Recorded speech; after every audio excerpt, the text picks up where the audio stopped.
As defesas do ex-presidente Jair Bolsonaro e mais 6 integrantes do núcleo crucial da trama golpista começaram a entregar os recursos contra a condenação do mês passado. Com os embargos de declaração, as defesas estão pedindo esclarecimentos sobre pontos dos votos dos ministros que consideram obscuros, contraditórios ou omissos. Os advogados de Bolsonaro, condenado por 4 votos a 1, argumentaram que o julgamento cerceou o direito de defesa dos réus. Usou uma delação premiada, viciada e contraditória do tenente-coronel Mauro Cid e teve erro jurídico na aplicação das penas. A defesa também afirma que o STF não poderia ter condenado o ex-presidente pelos atos golpistas de 8 de janeiro. A defesa afirmou que esta é outra contradição envolvendo os fatos ocorridos depois de Bolsonaro ter deixado a presidência e o país, e que já havia sido alvo de alertas nos memoriais finais da defesa. A inclusão dos fatos de 8 de janeiro na denúncia contra o ex-presidente traz a tentativa de condenar Bolsonaro pela incitação de um crime multitudinário, cometido por várias pessoas simultaneamente. A defesa de Bolsonaro citou ao menos 6 vezes o voto vencido do ministro Luiz Fux. Entre os argumentos, o de que Bolsonaro desautorizou ações de apoiadores e agiu contra o golpe. Segundo a defesa, o voto divergente, portanto, confirma a plausibilidade dogmática da tese defensiva, reforçando que, caso houvesse início de execução, o embargante deliberadamente interrompeu o curso dos fatos, caracterizando a desistência voluntária.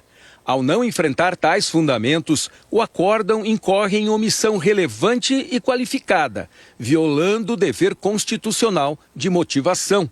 Outro ponto questionado pela defesa de Bolsonaro foi em relação aos cálculos usados para se chegar aos 27 anos e 3 meses de prisão imposta ao ex-presidente. Segundo os advogados, não se sabe o que significou cada uma das circunstâncias consideradas pelo ministro relator como amplamente desfavoráveis. É indiscutível que, a partir da existência de circunstâncias valoradas negativamente, chegou-se, sem qualquer cálculo, sem qualquer demonstração, ao elevado aumento da sanção. Os advogados também pediram que o STF reconheça a absorção do crime de abolição violenta do Estado Democrático de Direito pelo de golpe de Estado, sob o argumento de que ambos tratam do mesmo conjunto de fatos e não podem gerar punição dupla. Se essa tese for aceita, a pena imposta pode ser reduzida. A defesa de Braga Neto, condenado a 26 anos de prisão, também questionou diversos pontos da condenação. Assim como a defesa de Bolsonaro, criticou a delação de Mauro Cid. Afirmou que o ministro Alexandre de Moraes deveria ter sido declarado suspeito para conduzir o julgamento. Alegou que não teve tempo hábil para analisar as provas reunidas no processo. O acórdão foi omisso quanto à possibilidade e viabilidade da defesa analisar a documentação a tempo da audiência de instrução, o que seria imprescindível para o exercício do contraditório e da ampla defesa.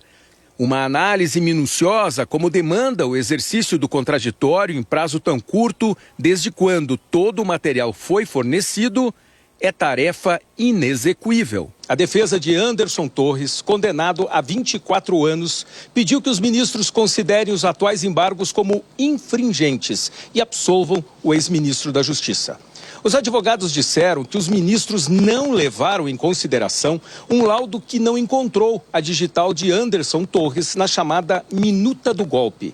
Esses achados técnicos evidenciam que o documento apreendido é materialmente distinto daquele que teria circulado em reuniões, tratando-se de texto de domínio público e não de um plano elaborado ou mantido pelo embargante.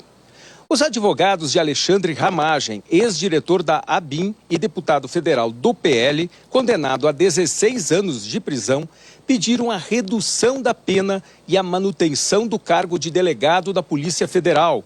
Isso porque ele não atuou nos fatos imputados como delegado federal. Dizem ainda que os ministros deixaram de considerar que material contra as urnas apontado como criminoso era público e já fazia parte dos discursos de Bolsonaro. A defesa de Almir Garnier, condenado a 24 anos de prisão, alegou que os votos dos ministros não especificaram a conduta do ex-comandante da Marinha na trama golpista e nem como ele teria integrado a organização criminosa. Os advogados disseram que não ficou fundamentada a diferença entre as condutas para a punição nos crimes. A defesa do general Paulo Sérgio Nogueira, condenado a 19 anos de prisão, pediu a absolvição de todos os crimes. Ainda falta a defesa do general Augusto Heleno. A defesa do tenente-coronel Mauro Cid, que conseguiu manter o acordo de delação premiada, que previa pena de 2 anos de prisão, não deve recorrer. Neste momento, a primeira turma está incompleta, com 4 integrantes, porque o ministro Luiz Fux já foi transferido para a segunda turma, mas isso não impede o funcionamento do colegiado. Portanto, o ministro Alexandre de Moraes já pode pedir ao presidente da primeira turma, ministro Flávio Dino, que marque o julgamento dos embargos. Não há prazo para isso.